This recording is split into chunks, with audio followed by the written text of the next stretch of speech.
Alors après, là où votre livre est très intéressant, Gwen Edelman, c'est l'écriture que vous proposez. J'ai trouvé que c'était très concis, sobre, qu'il y a une forme de poésie. Vous avez vraiment fait attention à la langue.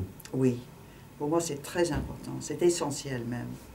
S'il n'y a pas une langue, ça ne m'intéresse plus. Pour moi c'est essentiel. Il n'y a pas qu'une histoire dans ce livre.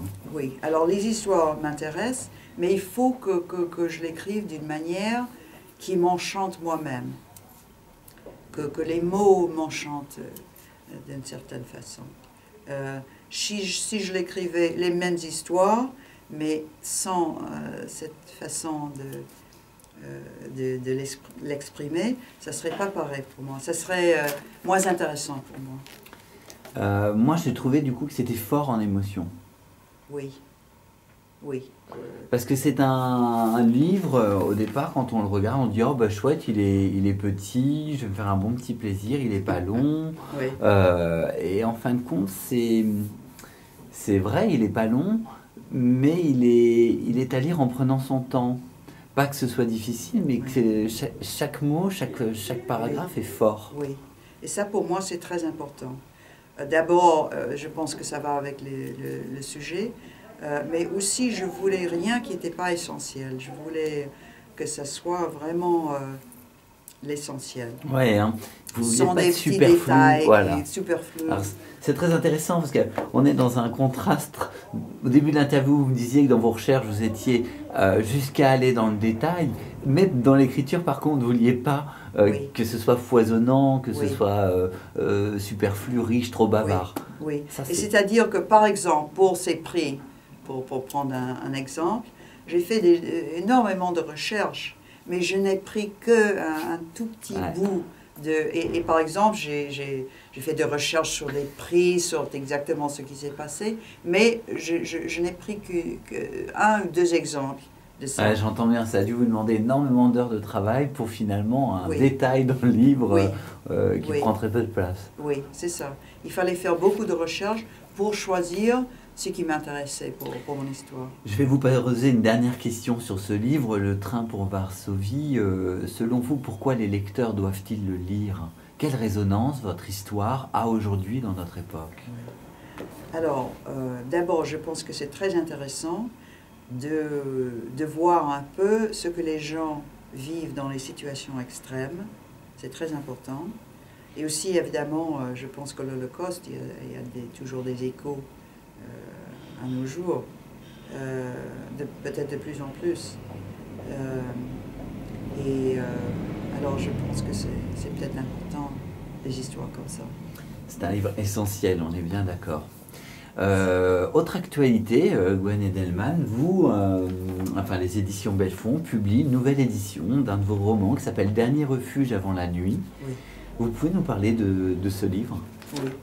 Alors ça, c'est un personnage masculin qui ressemble beaucoup à celui du train pour Varsovie.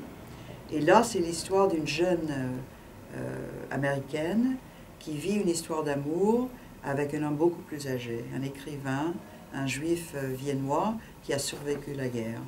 Et ça sera une éducation non seulement sentimentale pour elle, mais une éducation sur la vie et sur ce qu'on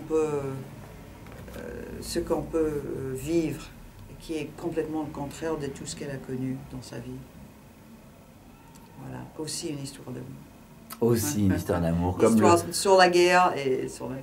Comme Le train pour Varsovie.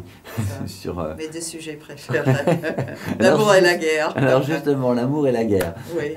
Est-ce que, j'imagine que vous continuez d'écrire, est-ce que c'est des thèmes que vous avez, vous en êtes arrivé au bout, non, ou au contraire, c'est complètement obsessionnel? Oui, parce que je travaille sur un troisième, et là aussi, il traite ça n'a rien à voir avec le ghetto de Varsovie, mais ça traite de la guerre, et c'est aussi une histoire d'amour. Alors, voilà, mes obsessions. Elles sont très intéressantes, parce que dedans, il y a vous observez les humains et leurs relations. Oui.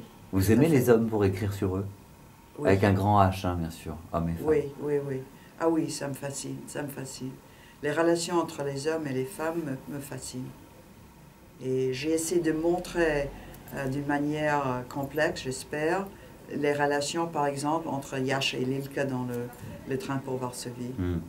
Parce que ça change tout le temps. Et oui, ça me fascine. Je pense que c'est un sujet, on ne peut jamais venir au bout de ce sujet. Les relations entre les hommes et les femmes. Gwen Edelman, un grand merci pour cet entretien. Une histoire d'amour, le train pour Varsovie, ça c'est votre nouveauté dont on a bien parlé. Au-delà de l'histoire d'amour, c'est aussi surtout un très joli texte. Moi j'insiste sur la langue parce que c'est très très beau ce que vous avez fait, sur un contexte qui l'est beaucoup moins, hein, la guerre, oui. L'Holocauste. Et votre autre actualité, c'est Dernier refuge avant la nuit. Ça, c'est une nouvelle édition de la part de l'éditeur chez Belfond. Les 2 bouquins sont chez Belfond. Un grand merci à vous. Merci beaucoup. Merci.